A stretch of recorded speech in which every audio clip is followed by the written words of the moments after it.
Hi, I'm going to show you how to safely secure your wheelchair to our Trident board using the provided rope and clamp cleat system. The system comes already installed on the board for simplicity.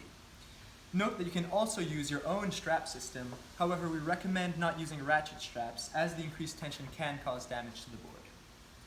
On our wheelchair we're using the transverse bar and the rear triangle as secure anchor points. However, you'll have to find your own secure anchor points on your model of wheelchair. We'll start at the front by passing the clamp cleat over the transverse bar and passing the other end of the rope over the black pulley through the clamp cleat and pulling down to tighten.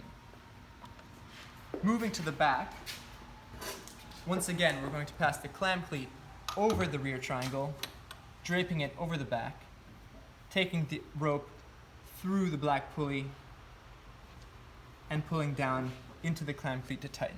For safety, we're going to make an 8 knot at the end of the rope to prevent it from slipping out. The same knot can be done at the front. The wheelchair is now safely secured. To undo it, we're going to undo the 8 knot and do the process in reverse.